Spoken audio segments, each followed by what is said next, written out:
we lost our baby. எனக்கு கல்யாணம் இப்பதான் சார் ஆயிருக்கு. We lost our first baby. CM Vijay நான் வந்து சொல்லலாம் 51 பேர் இறந்ததுக்கு நான் காரணம் கிடையாது. ஆனா நான் உன்னே ஒன்று சொல்றேன் சார், நான் என் பிள்ளை இழந்ததுக்கு அப்புறம் மட்டும்தான் காரணம். நான் கிட்னி திருடிட்டேன் அப்படின்னு வந்து ஒரு புகார் வந்து என் மேல வச்சிருந்தாங்க, ஒரு அவதூறு வச்சிருந்தாங்க. அதாவது திருட்டுனா என்னன்னு தெரியாதவங்க அந்த அவதூறு வச்சிருக்காங்க. ஒருத்தவங்க திருட்டுனா என்ன சார், உங்களுக்கு தெரியாம உங்க பொருளை திருடிட்டு போறது தானே திருட்டு. ஸோ நான் கிட்னி திருடி அப்படின்னு வந்து சொல்லியிருக்கிறாங்க. அதாவது நானும் என் கணவரும் பெசநகர் பீச்சில் 15 லட்சம் வாங்கிட்டோமா, காலில் கையில் விழுந்து ஐயோ இனிய காப்பாத்துங்க எங்களுக்கு கல்யாணம் நடக்க போகுது அப்படின்னு சொன்னதான் ஒரு சூப்பரான அந்த ஒரே ஒரு விஷயத்த வச்சு என்னையும் என் கணவரையும் எந்த அளவுக்கு தரக்குறைவா பேசணுமோ, எந்த அளவுக்கு கீழ்த்தரமா பேசணுமோ, எந்த அளவுக்கு மரியாதை இல்லாம பேசணுமோ எல்லாத்தையும் இவங்க உட்காந்து திணிச்சிருக்காங்க, மேனிப்புலேட் பண்ணியிருக்காங்க. மார்ச் மாசம் நான் கமிஷனர் ஆஃபீஸ் வரும்போது we lost our baby. எனக்கு கல்யாணம் இப்பதான் சார் ஆயிருக்கு. we lost our first baby. இது மற்றவங்களுக்கு வேணா கேலி பொருளா இருந்துட்டு போயிடலாம் சார், இது எனக்கு அப்படி கிடையாது. டிவிக்கு எதிராக பேசுதுன்ற ஒரே காரணத்துக்காக அந்த பொண்ணை நீங்க இப்படி மனசாட்சி இல்லாம அந்த பொண்ணோட கேரக்டரை டிஃபைன் பண்ணி அந்த பொண்ணோட பேரை கெடுத்து இதுலதான் சம்பாரிச்சு வந்து இதுலதான் நீங்க ஜெயிக்கணும்னா எனக்கு சொல்றதுக்கு வேற எதுவுமே வார்த்தைகள் கிடையாது சார். பொன்ராஜ் அவர்கள் வந்து ஒரு கருத்து வச்சாரு, ரொம்ப தவறான கருத்து. ஒரு பெண்கள் சமுதாயத்தை அப்படி பேசக்கூடாது. அவர் மேல இன்னைக்கு வழக்கு பதிஞ்சிருக்காங்க. இன்னைக்கு என்ன பார்த்து ஒவ்வொருத்தரும் கொச்சையா பேசுறதுக்கு நான் கம்ப்ளைண்ட் கொடுத்துருக்கேன். ஏன் வழக்கு பதியல? அப்ப அவங்க கட்சி ஆளுகளுக்கு ஒரு நியாயம், எங்களுக்கு ஒரு நியாயமா சார்? சிஎம் மதிப்புக்குரிய மரியாதைக்குரிய சிஎம் விஜய் நான் வந்து சொல்லலாம் 51 பேர் இறந்ததுக்கு நான் காரணம் கிடையாது. ஆனா நான் உன்னே ஒன்று சொல்றேன் சார், நான் என் பிள்ளை இழந்ததுக்கு அப்புறம் மட்டும்தான் காரணம். எல்லாருக்கும் வணக்கம். என் பேர் ஜூலி. நான் இன்னைக்கு வந்து கமிஷனர் ஆஃபீஸில் வந்து கம்ப்ளைண்ட் கொடுக்கறதுக்காக வந்திருக்கேன். நிறைய பேர் கேள்விப்பட்டிருப்பீங்க, என் மேலே நான் கிட்னி திருடிட்டேன் அப்படின்னு வந்து ஒரு புகார் வந்து என் மேலே வச்சுருந்தாங்க, ஒரு அவதூறு வச்சுருந்தாங்க. அதாவது திருட்டுனா என்னன்னு தெரியாதவங்க அந்த அவதூறு வச்சுருக்காங்க. ஒருத்தவங்க திருட்டுனா என்ன சார், உங்களுக்கு தெரியாமல் உங்கள் பொருளை திருடிட்டு போகிறது தானே திருட்டு. ஸோ நான் கிட்னி திருடி அப்படின்னு வந்து சொல்லியிருக்கிறாங்க. அதுக்காக வந்து நான் கமிஷனர் ஆஃபீஸில் 16ஆம் தேதி 3வது மாதம் மார்ச் மாதம் நான் வந்து 8 பேர் மீது நான் வந்து கமிஷனர் ஆஃபீஸில் கம்ப்ளைண்ட் கொடுத்தேங்க. நான் கம்ப்ளைண்ட் காப்பியும் உங்களுக்கு வந்து நான் கொடுக்குறேன். அந்த கம்ப்ளைண்ட் காப்பிக்கு இந்த மாதம் 18ஆம் தேதி ஒரு ரிப்ளை வந்திருக்கு ஸ்டேஷன்லேருந்து. அதாவது என்னைய வந்து எனக்கு ஆல்ரெடி கல்யாணம் ஆயிருக்குன்னு சொல்லியிருக்காங்க, எனக்கு வந்து இது 3வது கணவர்னு சொல்லியிருக்கிறாங்க. ஸோ இந்த அவதூறு எதுவுமே வந்து கிரிமினல் டிஃபமேஷனில் வராதான், இது வந்து சிவில் டிஃபமேஷன்ல வருமா அப்படின்னு சொல்லி போலீஸ் ஸ்டேஷன்லேருந்து என்னுடைய வழக்கை எடுக்காம ஒரு நோட்டீஸ் வந்து அமைச்சிருக்கிறாங்க. இன்னொன்று, இந்த நோட்டீஸ் வந்து கரெக்டாக தாவைக்கு ஆட்சிக்கு வந்ததுக்கப்புறம் இந்த நோட்டீஸ் ஏன் வந்துச்சுன்னு எனக்கு தெரியல. இன்னொன்று, இது சம்மந்தப்பட்ட மாதிரி என்னைய கூப்பிட்டு ஸ்டேஷனில் எந்த விசாரணையும் பண்ணலை. எனக்கு எதிராக யார் என்ன குற்றம் வச்சுருந்தாங்களோ அவங்களுக்கு எதிரான ஆதாரங்கள், வாய்ஸ் ரெக்கார்டிங், ஸ்க்ரீன்ஷாட்ஸு, இது எல்லாமே நான் வச்சுருந்தேன் சார். அதையும் அவங்க வாங்கி பார்க்கல, எதுவுமே படிக்கல. அவங்க சட்ட ஆலோசகர்கிட்ட ஏதோ விசாரணை பண்ணி இது மாதிரி வந்து அந்த கேஸை கோர்ட்டு கேஸ் நீங்கள் அலமா ஸ்டேஷனில் வந்து நாங்கள் எடுக்க மாட்டோம் அப்படின்னு சொல்லியிருக்கிறாங்க. அப்புறம் இந்த நியூஸ் வந்ததுக்கு பாலிமர் நியூஸ் இருக்கீங்களா? இருக்கீங்களா? அண்ணா ஓகே. பாலிமர் நியூஸ் வந்து மறுநாள் ஒரு செய்தி வந்து போடுறாங்க. அந்த செய்தியில் ஒரு குறிப்பிட்ட லேடியோட வாய்ஸ் ஒன்று வருது. அதாவது நானும் என் கணவரும் பெசநகர் பீச்சில் 15 லட்சம் வாங்கிட்டு அவங்களுக்கு வந்து கிட்னி ஏதோ கொடுக்குறோன்னு சொல்லி ஏமாத்திட்டோமா. அப்புறம் அவங்க திருப்பி கேட்கும்போது நானும் என் கணவரும் போய் காலில் கையில் விழுந்து ஐயோ இனிய காப்பாத்துங்க எங்களுக்கு கல்யாணம் நடக்க போகுது அப்படின்னு சொன்னதான் ஒரு சூப்பரான story, screen play, direction, narration எல்லாமே வந்து பண்ணியிருக்கிறாங்க. இதை பண்ணாங்க 2 பேரும் பெரிய சமூக ஆர்வலர்கள், mister Karthik of Trichy TVK and advocate அப்படின்னு நெல்சன் ஒருத்தர் இருக்கார். இவங்க 2 பேரும் சொல்றாங்க. ஸோ இந்த வாய்ஸ் கேட்ட உடனே நாங்கள் யோசிக்கிறோம், யாரா இப்படி ஒரு சம்மந்தப்பட்ட ஆளே எங்களுக்கு தெரியலையே அப்படின்னு யோசிக்கும் போது கீழே வந்து ஒரு ஈவினிங் ஒரு 5 மணி போல் அந்த நியூஸ் போட்ட உடனே அந்த மேடம் யாரோ அவங்க வந்து என் கணவருக்கு கால் பண்ணுறாங்க. ஓகேயா, கணவருக்கு கால் பண்ணிட்டு நீங்கள் 15 லட்சம் கொடுத்துட்டீங்க சார், என்கிட்ட நீங்கள் ஏமாந்துட்டீங்க என்ன கேட்பீங்க? ஃபோன் அடிச்சோன்னே எங்கே அந்த 15 லட்சம் எடுத்து நேராவே நீ எப்படி என்னை ஏமாத்தலாம் அப்படி கேட்பீங்களா? நல்லா இருக்கீங்களா? உங்கள் மனைவி ரொம்ப நல்லா பேசுகிறாங்க, பார்த்து பத்திரமா இருங்க அப்படின்னு வந்து இந்த லேடி வந்து சொல்றாங்க. நாங்கள் எல்லா கால்ஸையும் நாங்கள் ரெக்கார்ட் பண்ணோம். ஏன்னா என் மேலே இப்போ வரைக்கும் 3 நாளில் எனக்கு வந்து என்னை பாம்பு போட்டு கொன்றுவேன் அப்படின்லாம் மிரட்டல் வருது. ஓகேங்களா? ஸோ எல்லாத்தையும் ரெக்கார்ட் பண்ணதுக்கும் இவர் வந்து அந்த வாய்ஸ் ரெக்கார்டிங் அமிச்சு ஏமா இது 2 ஒன்றா இருக்கே அப்படின்னு கேட்குறாரு. ஒன்னா இருக்கு நாங்க கண்டுபிடிச்சதுக்கு அப்புறம் இதை வந்து அவர் சங்கத்து மூலியமா கொண்டு போனோம். அந்த லேடி வந்து ஒத்துக்கிறாங்க, அவங்களோட வாய்ஸ் தான் பாலிமர் நியூஸ்ல போட்டது. ஆனா உங்களையோ உங்க கணவர் பேரையோ நாங்க சொல்லல. அப்படி ஒரு நான் எனக்கு நடந்ததை தான் சொன்னேன். இவங்க தப்பா திணிச்சு போட்டாங்க. அந்த ஒரே ஒரு விஷயத்த வச்சு என்னையும் என் கணவரையும் எந்த அளவுக்கு தரக்குறைவா பேசணுமோ, எந்த அளவுக்கு கீழ்த்தரமா பேசணுமோ, எந்த அளவுக்கு மரியாதை இல்லாம பேசணுமோ எல்லாத்தையும் இவங்க உட்காந்து திணிச்சிருக்காங்க, மேனிப்புலேட் பண்ணியிருக்காங்க. சரிங்களா சார்? இதனால மார்ச் மாசம் நான் இங்க எனக்கு இப்போ ஞாபகம் இருக்கு, மார்ச் மாசம் நான் கமிஷனர் ஆஃபீஸ்க்கு வரும்போது வி லாஸ்ட் அவர் பேபி. எனக்கு கல்யாணம் இப்பதான் சார் ஆயிருக்கு. We lost our first baby.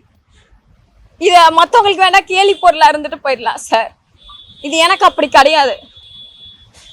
இதெல்லாம் தாண்டி இப்பயும் நான் எங்கேயாச்சும் இதை சிம்பத்திக்காக எனக்கு யூஸ் பண்ணணும்னா நான் எப்பயோ யூஸ் பண்ணுவேன். இந்த ட்ராமா கேமா என்ன வேணாலும் சொல்லிட்டு போங்க சார், அது எனக்கு விஷயமே கிடையாது.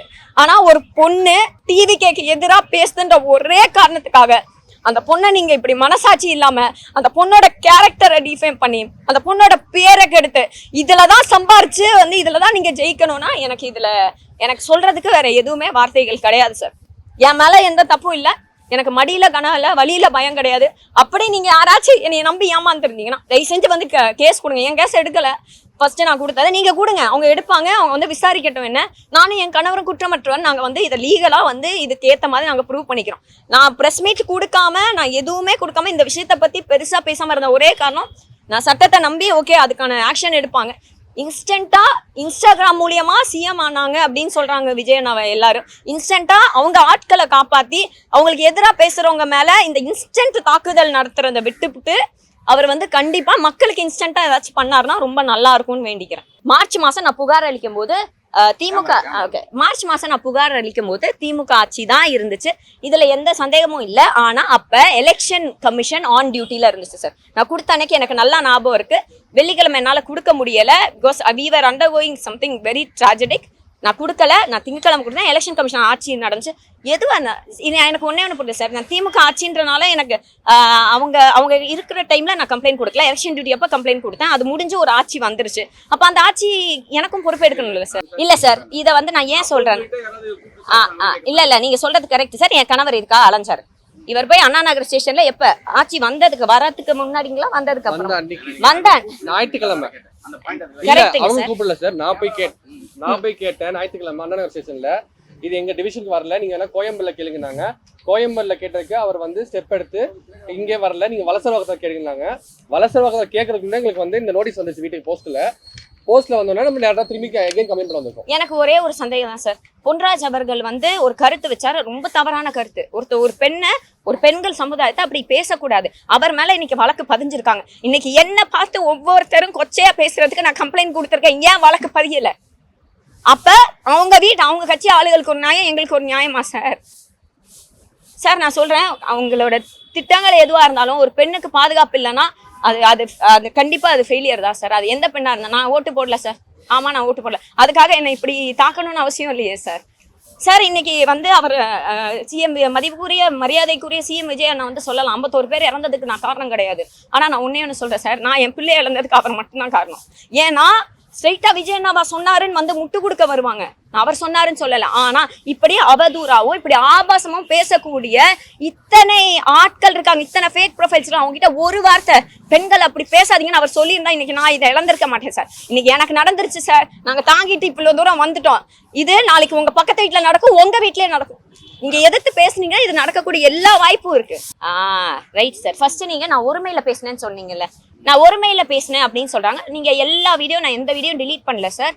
பெரம்பூர்ல வானே பாத்துக்கலாம், என்ன உங்களுக்கு கேக்குதா தெளிவா? வானே பாத்துக்கலாம், வாடா பாத்துக்கலாம் நான் சொல்லல. நிமிஷம் வாங்கண்ணா, வணக்கங்கண்ணா. இல்லண்ணா சரிண்ணா, வாடாக்கும் வானேன்றதுக்கும் ஒரு மதிப்பு இல்ல, ஒரு மரியாதைக்குரிய விஷயம் இருக்கா? இல்ல அண்ணன் என்ன கேட்டாரு? நான் எங்க ஊர் சைடுனா நான் பரமக்குடிக்காரி, பாப்பா பாத்துக்கலாம் போப்பா பாத்துக்கலாம் தான் சொல்ல. வாங்கண்ணே உட்காருங்கண்ணே, நீங்க வந்து ஓ சரிங்கண்ணே, நான் தமிழ் கத்துக்கிறேண்ணே. அண்ணா நான் முடிக்கல உங்களோட இதுக்கு. ஓகே, அப்ப வந்து நிறைய பேர் பெண்களையும் டிவிகேயோட கட்சி பெண்களையும் வந்து கேக்குறாங்க, ஏன் நீங்க கேட்கலன்னா ஆனா எனக்கு நடந்ததுக்கு இப்ப நான் கேட்டுட்டு இருக்கேன். அடுத்தவங்களுக்கு நடக்குதுன்னு எனக்கு தெரிஞ்சா அதையும் நான் கேட்பேன். பெண்கள் நான் கேட்கவே இல்லை. பொதுவா பொது தளத்துல போய் ஒரு செய்தியாளரோ ஓகேவா யாராவது ஒருத்தவங்க ஒரு நெறியாளரோ திமுக சார்ந்தவங்க பேசியிருந்தாங்கன்னாக்கா அவங்கள பத்தி ஆபாசமாக அவங்க புகைப்படங்களை எடுத்து சமூக வழக்கத்துல பரப்பி தப்புண்ணே. அந்த டைம்ல நீங்க பொருள் கொடுத்தீங்கன்னு உங்களுக்கு ஆதங்கம் அதை கேட்கலாம்.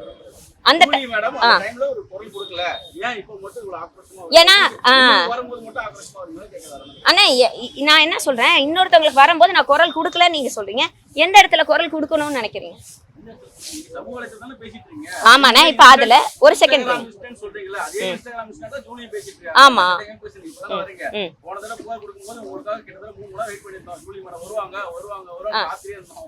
ஆமாண்ணா நான் புகார் கொடுக்க இல்ல இல்ல கரெக்ட்ண்ணே. நான் இப்ப எல்லாருக்கும் வந்து கேட்டவங்க எல்லாருக்கும் நான் கண்டிப்பா வந்து கொடுப்பேன், வந்து கொடுத்தேன். அன்னைக்கு நான் சொல்லலண்ணே, நான் கொடுக்காத ரீசன் நான் சொல்றேன். இல்ல அன்னைக்கு நான் கொடுக்காத ரீசன் நான் சொல்றேன். ஏன்னா எனக்கு அவங்களுக்கு எதிராக ஆதாரங்கள் என்கிட்ட இருந்தது. அதை மொத்தமும் ஸ்டேஷன்ல கொடுத்து நான் லீகலா அதை மூவ் பண்ணணும்னு நினைச்சேன். அது நடக்கல. சிம்பிள்.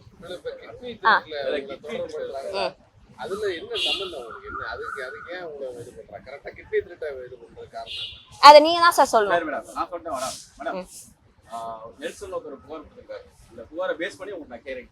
கேளுங்க சார். எனக்கு தெரிஞ்சவங்க சார். ஷர்மிளான்றவங்க எனக்கு தெரிஞ்சவங்க. ஒரு 3.5 வருஷமா எனக்கு பழக்கம் இருந்தது. லாஸ்ட் பர்த்டே என்ன ஆயிடுச்சு, ஒரு வருஷத்துக்கு மேல ஆயிடுச்சு. எங்களுக்கு அவங்க பேச்சுவார்த்தை இல்லை. இது பர்சனல் ரீசன்ஸ்னால பேச்சுவார்த்தை இல்லை.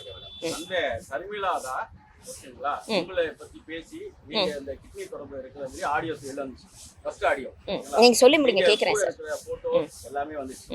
ரெண்டாவது ஆடியோ தான் என்னன்னாக்கா உங்க கணவரையும் நீங்களும் பேமெண்ட் கேட்டீங்க சொல்ற ஆடியோ. ரெண்டு ஆடியோ தான் செய்தித்தாளங்கள்ல கரெக்ட்டுங்களா? ஷர்மிளா பேசின ஆடியோ உண்மையா பொய்யா? ஷர்மிளா என்ன பேசினாங்கன்னு எனக்கு தெரியாது சார். ஃபர்ஸ்ட் பாயிண்ட் செய்தியில நீங்க பாலிமர் சொல்றீங்களா, அந்த பாலிமர் செய்தியில நான் பார்த்தேன். அவங்க வந்து அவங்க கணவர் வந்து இது ஜூலிக்கு தெரியுமான்னு கேக்குறாங்க. அவங்க தெரியும்ன்றாங்க. நான் என்ன சொல்றேன்? இல்ல சார் எனக்கே தெரியும். ஏன்னா என்ன சொன்னாங்க, நான் 10 வாட்டி அந்த நியூஸை கேட்டிருக்கேன்ல. அவங்க வந்து இது ஜூலிக்கு தெரியுமா, ஜூலி வந்து நர்ஸ் தானே, அவங்க ஜூலிக்கு தெரியும்னா எனக்கு தெரியாது சார். நான் உங்களுக்கு சொல்றேன், எனக்கு தெரியாது. எனக்கு தெரிஞ்சிருந்தா அதை ஆதரிக்கக்கூடிய எந்த நிலைமையிலையும் நான் கிடையாது. அண்ட் அவங்கள எனக்கு தெரியும். அவங்கள வந்து என்ஜிஓல இருக்கிறாங்க. அவங்க என்ஜிஓ மூலியமா நாங்க நிறைய தொண்டு பண்ணியிருக்கோம். இவ்வளவு சொல்றவங்க நான் வந்து குழந்தைங்களுக்காக லிவர் சர்ஜரிக்கு நான் வீடியோ போட்டு என்ன ஃபண்டு கனெக்ட் பண்ணுமோ அதை நான் கனெக்ட் பண்ணி கொடுத்துருக்கேன். எனக்கு அந்த அளவுக்கு தான் தெரியும். ஒருத்தவங்க எனக்கு தெரியுன்றதுக்காக அவங்க பண்றது எல்லாத்தையும் என்கிட்ட சொல்லுவாங்கன்னு நிச்சயம் கிடையாது. அப்படி ஒரு விஷயம் தெரிஞ்சிருந்தா நான் கண்டிப்பா அதுக்கு ஒத்துழைச்சிருக்க மாட்டேன். பிக் பாஸ் ஜூலி நடிகை ஜூலிக்கு முன்பாக நீங்க செவிலியர். இந்த செவிலியர் மூலியமா தான் ஷர்மிளாவும் நீங்களும் ஒரே அறையில தங்கி இருக்கும் போது இந்த கிட்னி திருட்டுல உங்களுக்கு வந்து தொடர்பு இருக்கு அப்படிங்கறத இந்த புகார்லயே குறிப்பிட்டிருக்கு. அந்த ஆடியோவும் அதை சுட்டி காட்டுது. ஷர்மிக்கு ஒரு 36-38 வயசு இருக்கும் சார். எனக்கு 33 வயசு. நான் படிச்சது ராமச்சந்திரா. ஷர்மிக்கும் ராமச்சந்திராக்கும் சம்மந்தமே கிடையாது. My group was totally different. ஒரே அறையில தங்கல சார். ஏன்னா என் வீடு அதை சொல்றாங்க. என் வீடு நான் வீடு எடுத்து நானும் என் கணவரும் வீடு எடுத்து தங்கிருந்தோம். நாங்க ஒரே அறையில தங்கிருந்தோம். அதெல்லாம் கிடையாது சார். எனக்கு வீடு வந்து சென்ட் தாமஸ் மவுண்ட். நான் 6 மாசம் கை குழந்தையில இருந்து அங்கதான் இருக்கேன். இப்ப கல்யாணம் பண்ணிட்டு கணவரோட வீடு வலசரவாக்கத்துக்கு வந்திருக்கேன். சோ இவங்க சொல்ற மாதிரி இந்த நுங்கம்பாக்கம், வடபழனி இதெல்லாம் நானும் கேள்விப்படுறேன். அப்படி ஒரு வீட்டுல நான் தங்கக்கூடிய சாட்சி இல்ல, நான் அங்க வீடு எடுத்து தங்கினேன்ற சாட்சி இல்ல, நான் பே பண்ண ரெண்ட் ஏதாச்சும் இருந்தா தயவு செஞ்சு காட்டுங்க. அது ஷர்மிளாவோட வீடு சார். அது எப்போ என் வீடு கிடையாது. ஆமா சார் அவங்க வச்சிருக்காங்க. நான் இல்லன்றேன். ஷர்மிளா பேசின ஆடியோல என்ன சார் சொல்லியிருக்காங்க? ஜூலியா ஷர்மிளா சொல்லல. அது ஷர்மிளாவோட கணவர் சொல்றாங்க.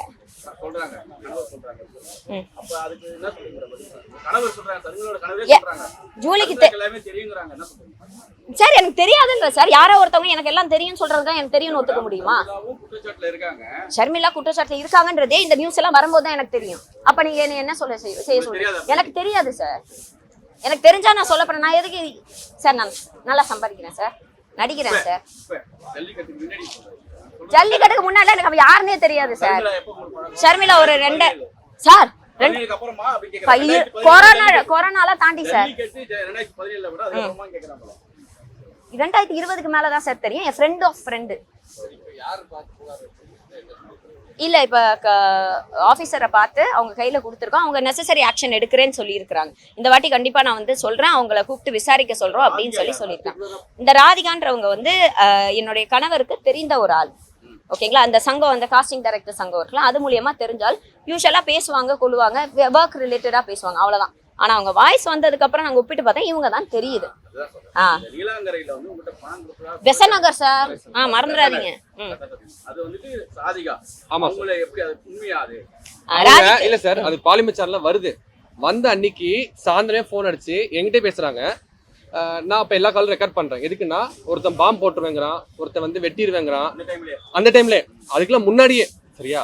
ஸோ அப்படி நடக்கும் போது நாங்கள் ரெக்கார்ட் பண்ணும்போது அவங்க ஃபோன் பண்ணி என்ன பேசுறது அவங்களுக்கு தெரியல. அவங்க என்ன எதிர்பார்க்குறாங்கன்னா, நம்ம பேசின குரல் வெளில வந்துருச்சு, இவங்க ஐடென்டிஃபை பண்ணிட்டாங்கன்னு செக் பண்ணாங்கன்னு தெரில. பண்ணிட்டு ஏதோ பேசுறாங்க. பேசிட்டு நீங்க உங்க மனைவி நல்லா பார்த்துக்கோங்க, நல்லா பேசுறாங்க, தைரியமா இருங்கன்னு சொல்லி வச்சுட்டாங்க. அதை நான் வந்து இவங்களுக்கு நைட் அனுப்புறேன். அனுப்பிச்சிட்டு இந்த மாதிரி 2 வாய்ஸும் ஒன்னா இருக்குன்னு சொல்றாங்கன்னு அவங்க செக் பண்றாங்க. சரி, ஓகே, ஸ்டேஷன்லேருந்து கால் வரட்டும், வெயிட் பண்ணுவோங்கிறாங்க. வெயிட் பண்றோம், வரல. 18ஆம் தேதி இந்த 18ஆம் தேதி வந்து நோட்டீஸ் வருது நம்மளுக்கு ஸ்டேஷன்லேருந்து, கோர்ட்டில் பார்த்துக்கோங்கன்னு. நான் என்ன பண்ணேன், அன்றைக்கே வந்து எங்கள் குரூப் சங்கத்தில் கேட்குறேன், இந்த மாதிரி இந்த வாய்ஸும் ஒன்றான்னு பாருங்கன்னு சொல்லிட்டாங்க. அவங்க ராதிகா தானே. ராதிகா வாய்ஸ் அனுப்புகிறாங்க. என்ன அனுப்புகிறாங்கன்னா, முகமது சார், நான் எந்த இடத்துலையும் உங்கள் மனைவி பேரையும் பேர் உங்கள் ஒய்ஃப் பேரையும் என் பேரையும் யூஸ் பண்ணல. கிறிஸ்டல் கிளியராக வாய்ஸ் கேட்டுக்கோங்க. நான் மென்ஷன் பண்ணல. மற்றவங்க பேசுனா அதுக்கு நான் பொறுப்பு கிடையாது. உங்களுக்கு ஏதாவது ஒன்றா நீங்கள் டேரெக்டாக என்கிட்ட கேட்கலாம், எனக்கு ஃபோன் பண்ணலான்னு. இன்ன வரைக்கும் அவங்க ஃபோன் பண்ணலை. இதுதான் லாஸ்ட்டாக அவங்க தான் எனக்கு ஃபோன் பண்ணாங்க, நான் பண்ணல. குற்றச்சாட்டை பத்தி நோட்டீஸ் என்ன வந்திருக்குன்னா சார், இந்த இல்ல ஒரே செகண்ட் சார், இதுக்கு ஆன்சர் பண்ணிட்டுமா. குற்றச்சாட்டு வந்து நாங்க ஏன் கேட்கலன்னா எங்களுக்கு பயமா இருக்குது சார். ஏன்னா ஒவ்வொருத்தவங்களும் ரெக்கார்ட் பண்ணி என்னத்தை திணிக்கிறாங்கன்னு எங்களுக்கு தெரியல. நாங்க ஸ்ட்ரைட்டா லீகலா டீல் பண்ணோம்னு நினைச்சோம். நாங்க ஸ்டேஷன்ல வந்து அவங்க மேல கம்ப்ளைண்ட் கொடுத்துருக்கோம். ஏன்னா இத்தனை நாள் வந்து இந்த ஒரு ஸ்டோரி ஃபுல் பெசநகர் ஸ்டோரி யார் சொன்னானே எங்களுக்கு தெரியாம இருந்துச்சு. பாலிமர் நியூஸ் போட்டதுக்கு அப்புறம் எங்களுக்கு வந்து ஐடென்டிஃபை பண்ணவாச்சும் ஒரு வாய்ஸ் ஸ்ட்ரக்சர் கிடைச்சிச்சு. அதை வச்சு நாங்க ஐடென்டிஃபை பண்ணி இவங்க தான் கண்டுபிடிச்சிருக்கோம். இப்போ அவங்க விசாரிச்சு ஏன் அவங்க எங்க பேரை சொன்னாங்க, அவங்க என்ன சொல்றாங்கன்னா, அது மாதிரி ஒரு விஷயத்துல அவங்க ஏமாந்துட்டதா சொல்றாங்க. அந்த ஏமாந்ததை என்னோட எக்ஸ்பீரியன்ஸை நான் ஷேர் பண்ணேன், உங்க பேரை நான் சொல்லல அப்படின்றது அவங்களுடைய கருத்து. இது என்னன்றது அவங்க தீவிரமா கேட்டதுன்னா, தனிப்பட்ட முறையில கால் பண்ணாங்கன்னா என்ன வேணா திரும்பி சித்தரிக்க முடியுங்கிறதுனால குரூப்ல போட்டு கேட்டது. அவங்களும் குரூப்ல ஆன்சர் பண்ணிட்டாங்க. அவங்களும் தனிப்பட்ட முறையில் ஆன்சர் பண்ணல, குரூப்ல ஆன்சர் பண்ணிட்டு அதே குரூப்ல சொல்றாங்க. என்ன சொல்றாங்கன்னா, நீங்க வந்து என்கிட்ட வந்து இது சம்பந்தப்பட்டு எந்த கேள்வினாலும் ஃபோன் பண்ணுங்க, அட்டன் பண்றேங்கிறாங்க. பண்ண விரும்பல, அதான் உண்மை. ஏன்னா பண்ணோம்னா என்ன வேணா திணிக்க வாய்ப்பு இருக்குது. நீங்க அங்கேயே பதில் சொல்லிக்கோங்க. சரி, ஓகே. இங்க அண்ணா நீங்க சொல்லுங்க. அண்ணா ஒரே நிமிஷம். இது நான் சொல்றேங்க. என்ன விஷயம்னா, ஜனவரி மாசம் கல்யாணம் பண்றோம். கல்யாணம் பண்ணது நீங்களாம் பார்த்துருப்பீங்க, நிறைய புகைப்படம் எல்லாம் வந்துச்சு, வீடியோ எல்லாம் வந்துச்சு. அப்பெல்லாம் இவங்க கிட்னி மோசடியில் இவங்க தெரியாதவங்க விஜய் அண்ணனை பேசும்போது எப்படி தெரியுது இவங்க அப்பதான் வந்து கிட்னி மோசடி பண்ணான்னு தெரியுதா? ஏன் அதுக்கு முன்னாடி இவங்க வந்து கல்யாணம் பண்ணும்போது, நிச்சயதார்த்தம் பண்ணும்போது, போட்டோ போடும்போது, வீடியோ போடும்போது அப்ப யாருக்குமே தெரியல கிட்னில அவங்க சம்மந்தப்பட்டிருக்காங்கன்னு. கரெக்டா விஜயனை தாக்கி பேசும்போது என்ன சொல்றாங்கன்னா, அதுல கிட்னி பேசுறாங்க. அதுக்கப்புறம் ஒருத்தர் கால் பண்ணி என்ன மிரட்டுறாரு, அவரே மிரட்டுறாரு. அந்த காலம் இருக்குது என்கிட்ட, கமெண்ட்ஸ் ஆஃப் பண்ணுங்கிறாரு. சரியா? கார்த்திகே கமெண்ட்ஸ் ஆஃப் பண்ணி வைங்க, அக்காவுக்கு டேஞ்சருங்கிறாங்க. ஐடி விங்ல கொடுத்து அடிக்க சொல்றாங்கிறாங்க. சரியா? இந்த ஆடியோ எல்லாம் என்கிட்ட இருக்குது. அதுக்கப்புறம் நம்மளுக்குலாம் ஒன்றும் பிரச்சனை இல்லை ப்ரோ, நான் ஜட்ஜை இன்ஃப்ளூயன்ஸ் பண்ணிடுவேங்கிறாரு. வைஷ்ணவியோட கேஸ்ல நான் ஜட்ஜை இன்ஃப்ளூயன்ஸ் பண்ணி தான் வெளியே வந்து அவர் வாயால சொல்றாரு. உண்மையா போயான்னு எனக்கு தெரியாது சார். ரெக்கார்ட் எல்லாத்தையும் உங்க எல்லாருக்கும் நான் கொடுக்குறேன், நீங்க கேட்டுக்கோங்க. நீங்க கேட்டுட்டு என்ன முடிவு எடுத்து. இது எல்லாம் தொடர்ந்தது எப்பன்னா, கரெக்டா இந்த ஜல்லிக்கட்டுங்கிற ஒரு விஷயத்த பேச ஆரம்பிச்சதுக்கு முன்னாடி தான் ஆரம்பிச்சு. அதுக்கு முன்னாடி கல்யாணம் ஆச்சு, என் பர்த்டே வீடியோ வந்துச்சு, எல்லாம் வந்துச்சு. அப்பெல்லாம் யார் கண்ணுக்கும் தெரியல இவங்க கிட்னி மோசடில ஈடுபட்டிருக்காங்கன்னு. இவங்க வந்து கரெக்டா விஜய் சாரை தாக்கி பேசும்போது தான் ஞாபகம் வருது எல்லாத்துக்கும் கிட்னி மோசடில தலையிட்டு இருக்காங்கன்னு. இல்ல, இன்னொன்னு கார்த்திக் வந்து என்ன சொல்றாருன்னா, என் கணவரை வந்து தெரியலன்னு சொல்றாரு சார். ஒரு 3 வருஷமா என்கிட்ட பிக் பாஸ்க்கு சான்ஸ் கேட்டவர் தான் அவர். நான் தான் இவர் நம்பரே கொடுத்தேன். நான் தான் ஜூலி நம்பரே அவர் கொடுத்தேன். ஆனா 2 பேத்தையுமே தெரியாதுங்கிறாரு. ஃபெலிக்ஸ் சேனல்ல உட்கார்ந்துகிட்டு அவர் கணவர் பேரு முகமது இக்ரீம் நினைக்கிறேன் அப்படிங்கிறாரு. வீடியோ வந்த அன்னைக்கு கூப்பிட்டு என்னை வார்ன் பண்றாரு, வீடியோ டெலீட் பண்ணுங்க, இல்லனா கமெண்ட்ஸ் ஆஃப் பண்ணுங்க, இல்லனா அடுத்த 2 வாரத்துக்கு நீங்க தான் டார்கெட். சார் எனக்கு அது இல்ல சார். என்னன்னா, இந்த சர்மியோட நான் 2-3 போட்டோ எடுத்திருக்கேன், 4-5 போட்டோ எடுத்திருக்கேன்றதை வச்சுட்டு அவங்களுக்கு தொடர்பு இருக்கான்னு ஃபர்ஸ்ட் எனக்கு தெரியாது. அப்படி தொடர்பு இருந்தா அவங்க கூட இருந்த காரணத்துக்காக ஏன் மேல பழி போறது கொஞ்சம் கூட ஏத்துக்க முடியாது சார். அப்படி சொல்ல போனா நான் நிறைய பேரோட போட்டோ எடுத்திருக்கேன், நிறைய பேரோட பழகிருக்கேன். பழகினவங்க எல்லாரும் பண்ற குற்றத்துக்கு நான் தான் பலியாடுன்னு சொல்ல முடியாது சார். இங்க கிட்னி வாங்குறதும் தப்பு, விற்கிறதும் தப்பு சார். சட்டப்படி குற்றம். இத பண்றவங்க குற்றவாளிகள் தான். ஆனா இங்க இவங்க 2 பேர் விக்டிம்ஸ். எப்படி இவங்க எல்லாம் விக்டிம்ஸ், எதுலயும் சம்மந்தப்படாத நானும் என் ஹஸ்பண்டும் குற்றவாளி. சூப்பரா இருக்குல்ல சார்? வீடியோ ஹெல்ப் பண்ணிருக்கீங்க கிட்னிக்காக, நீங்க ஏதாவது ஹெல்ப் பண்ணிருக்கீங்க? கிட்னிக்காக நான் இது வரைக்கும் எதுவும் ஹெல்ப் பண்ணது இல்லை சார். நான் வந்து லிவர் சர்ஜரிக்கு குழந்தைங்களுக்கு நான் வீடியோ போட்டு பைசா வாங்கி கொடுத்துருக்கேன். இது பிக் பாஸ் அல்டிமேட்லயே நான் சொல்லியிருக்கேன் என்னோட பிரஸ் மீட்ல. உங்களுக்கு வேணா நாங்க யூஸ்வலா என்ன பண்ணுவோம்னா வீடியோ போடுவோம், ஃபண்ட்ஸ் ஃபுல்லா கலெக்ட் பண்ணதுக்கு அப்புறம் அந்த வீடியோ ஆர்ச்சீவ் பண்ணி வைப்போம். என்கிட்ட அந்த ஆர்ச்சீவ் வீடியோ இருக்கு சார். சார் இது ஃபண்ட் கலெக்ஷன் சார், லீகல். நீங்க சொல்ற மாதிரி லீகலா பண்ணி ஹாஸ்பிட்டல்ல கொண்டு போய் அந்த செக் அவங்க கையால கொடுத்து எல்லாமே இருக்குங்க சார். எனக்கு அதுதான் சார் தெரியல. கிடையாது சார். இல்ல மேடம், முறைகேடுனா கிட்னியை திருடி நீங்க கொடுத்தங்கறல அவங்க என்ன சொல்றாங்க சார்? கிட்னியை திருடுன தப்பு சார். இல்ல மேடம், ஒரு நிமிஷம் சொல்லிடுறேன் மேடம். அவங்க என்ன சொல்றாங்கன்னா ஒரு கவர்மெண்ட் ஹாஸ்பிட்டல்ல கூட கிட்னி வாங்குறதுக்கு வந்துட்டு நிறைய பேர் இருப்பாங்க. அவங்களுக்கு முன்னாடி வாங்கி தரேன் அப்படின்னு சொல்லிட்டு ஜூலி வந்து இது மாதிரி அப்படிதான் இந்த சோ கால்ட் ராதிகா ராஜ்குமார் எங்க மேல குற்றச்சாட்டு வச்சிருக்காங்க. கரெக்ட் கரெக்டா சார்? அதுல ஏதாவது உதவி பண்ணீங்களா நீங்க? நான் எதுவும் எனக்கும் இல்ல சார், எனக்கு அவங்களுக்கு சம்பந்தம் கிடையாது. எனக்கு இது சம்பந்தமான டாக்டர்ஸையோ இல்ல நர்சஸையோ இல்ல நீங்க சொல்ற மாதிரி இந்த ஹாஸ்பிட்டல்ஸையோ அவங்களுக்கு எனக்கு எந்தவித கான்டாக்டுமே கிடையாது சார். இல்ல நீங்க செவிலியரா இருக்கீங்க, உங்களுக்கு கான்டாக்ட் இல்லங்கறீங்களா கேக்குறாங்க சார். நான் செவிலியரா இருந்த 2017க்கு முன்னாடி. ஓகே கரெக்டா? 2017 வந்ததுக்கு அப்புறம் நான் எந்த ஹாஸ்பிட்டலையும் வந்து செவிலியராலாம் வேலை செய்யல. அதுக்கப்புறம் என்னோட கான்டாக்ட்ஸும் அப்படியே குறைஞ்சிருச்சு.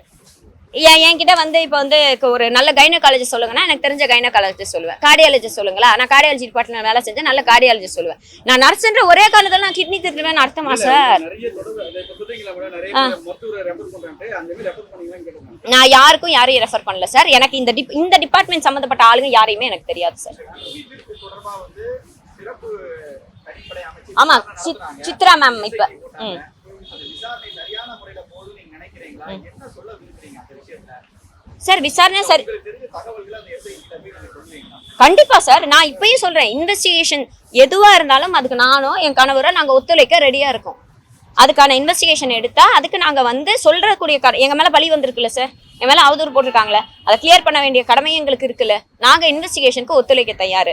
அதே மாதிரி எப்படியாச்சும் இந்த இப்ப வந்து புதுசா சித்ரா மேம்ன்றவங்களை போட்டிருக்காங்கன்னு சொல்றாங்க, அவங்களே நாங்க நேர்ல பார்த்து இது மாதிரி எங்க மேல போட்டிருக்காங்க, நீங்க இதுக்கும் சேர்த்து விசாரணை பண்ணுங்க அப்படின்னு கேட்க ரெடியா இருக்கும். Right sir. இந்த நியூஸ் வந்தோடனே ஃபர்ஸ்ட் ஆஃப் ஆல் எனக்கு தலைகால் புரியல. ஏன்னா யாரை பத்தி சொல்றாங்க, என்ன சொல்றாங்க, இது உண்மையா, இது என்ன நடக்குது, ஃபர்ஸ்ட் ஆஃப் ஆல் அதை எங்களுக்கு ரியலைஸ் பண்ணவே ஒரு 2-3 days ஆயிடுச்சு சார். இது முடிஞ்சு ஒரு 4 நாள்ல ஐ ஹேட் மை மிஸ்கேரேஜ். நான் வெள்ளிக்கிழமை நான் வெள்ளிக்கிழமை இங்க வரதா இருந்துச்சு. I had my miscarriage on Thursday. நான் வெள்ளிக்கிழமை வர முடியல. நான் திங்கட்கிழமை வரதுக்குள்ள ஞாயிற்றுக்கிழமை வந்து இது போட்டாங்க அந்த 15 கரெக்டா. இப்போ நான் ஏன்னா நான் தேதி கரெக்டா சொன்னேன், ஞாயிற்றுக்கிழமை அது ஞாயிற்றுக்கிழமை போட்டாங்க. அப்போ நான் எல்லாம் ரெடி பண்ணி கையில வச்சிருந்து திங்கக்கிழமை வந்து கொடுப்போம், டிலே பண்ண வேணான்னு வந்து கொடுப்போம் அப்படின்னு சொல்லி நான் கொடுத்துருக்கேன் சார். பிரச்சனை ஆனதுக்கு அப்புறம் உடல் பாதிப்பு வந்தீங்க. ஏன்னா அது வரைக்கும் இது சும்மா ஓகே பேசிட்டு போறாங்க போகும்போல அவதூறு. இன்னொன்னு எங்களுக்கு தலைகாலே புரியல, எங்க இருந்து ஆரம்பிக்கிறது, யாரு எங்க மேல சொல்லியிருக்காங்க, இவங்க எல்லாம் இப்ப அவங்க சோ கால்டு வாய்ஸ் ரெக்கார்டிங் இவங்கெல்லாம் யாருன்னே தெரியாதப்ப என்ன சார் பண்ண சொல்றீங்க சார்? இந்த ஸ்ட்ரெஸ்ஸுக்கு எனக்கு ஏற்பட்ட ஒரே காரணம் என் கணவர் அப்பையும் சொன்னாரு, என்னோட திருமணத்தப்பையும் வந்து நான் கிட்னி மோசடியில ஈடுபட்டிருக்கேன்னு யாருக்கும் தெரியாது. என்னைக்கு நான் விஜயண்ணனை பத்தி பேச ஆரம்பிச்சேனோ உடனே எல்லாரும் கேட்டா வந்து தாவேக்கா சப்போர்ட்டரு, அதனால வந்து என் மேல அவங்க வெளியே வந்து சொல்றாங்க அப்படின்னு சொல்றாங்க. எனக்கு என்ன புரியலன்னா, நான் அப்பெல்லாம் இல்லாம இப்ப திடீர்னு ஒரு விஷயம் வந்திருக்குது, திடீர்னு என் மேல ஒரு அவதூறு பரப்புறாங்க, திடீர்னு என் மேல வந்து நீ இருக்கிற ஒரு பெண் பிள்ளை என்னெல்லாம் பேசக்கூடாத எல்லாம் பேசுறாங்க. இதெல்லாம் பேசுறாங்கன்னு குட்டீஸுக்கெல்லாம் ஓட்டு போடுங்கன்னு கேட்கக்கூடிய மதிப்புக்குரிய மரியாதைக்குரிய சிஎம் விஜய் அண்ணா அவர்கள் பெண்களை பத்தி இப்படி இழிவா பேசுறது அவர் கண்ணில் படவே இல்லைன்னாலும் ஒரு வார்த்தை இப்படி என்னை விட்டுருங்க சார், எந்த பெண்ணையும் தாவேக்கா கட்சி சார்பில் நீங்க யாரும் பேசக்கூடாது அப்படின்னு ஒரு வார்த்தை சொல்லிடுறான். கிட்னி பிரச்சனை தனி பிரச்சனை நான் ஹேண்டில் பண்ணுங்க, அது ஒரு அவதூறு சார். நான் மொத்தமா உடைஞ்சது எங்க தெரியுமா சார்? 3வது புருஷன்.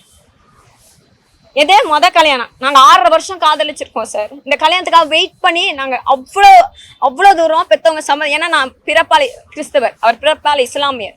நாங்க உட்காந்து இந்த கல்யாணத்துக்காக அவ்வளோ ஒர்க் ஹார்ட் பண்ணியிருக்கோம் சார். எங்க இருந்தோ வந்து ஈஸியா திமுக கிட்ட இருந்து நான் 30 லட்சம் வாங்கிட்டு கல்யாணம் பண்றேன்னு சொல்லிட்டு அவங்க போயிடலாம் சார், அது பிரச்சனை இல்லை. ஆனா என்னன்னு நான் முடிச்சுக்கிறேன் சார். என்னன்னு சொல்லனா 3வது புருஷன், அப்ப 2 கணவரை காட்டுங்க சார். நாங்க 2 பேரும் ஹேண்டில் பண்ணிப்போம். நீங்க எங்களை சுத்தி இருக்கவங்கள யோசிச்சிங்களா? எங்களை பெத்தவளை யோசிச்சிங்களா? எங்க ஃப்ரெண்ட்ஸை யோசிச்சிங்க, எங்க சொந்தக்காரங்களை யோசிச்சிங்களா? அவங்கள எப்படி சார் சமாளிப்பீங்க?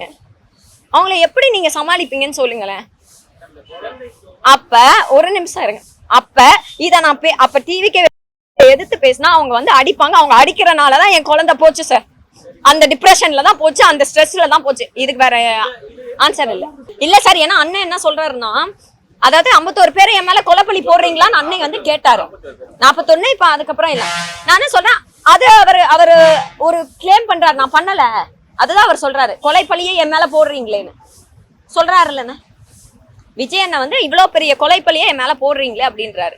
நான் என்ன சொல்றேன், அவங்கள பத்தி அவங்க பெத்தவங்க வந்து என் பிள்ளை வந்து விஜய் அண்ணனுக்காக இறந்து போச்சுன்னு அவங்களோட எண்ணங்களோ அது எனக்கு தெரியாது, அதுல எனக்கு சம்மந்தம் இல்லை. ஆனா நான் இழந்ததுக்கு காரணம் அவர் தான். இந்த ஒரு இழப்புக்கு முற்றிலும் காரணம் அவர் தான். அண்ணா விகடன் வரலையாண்ணே?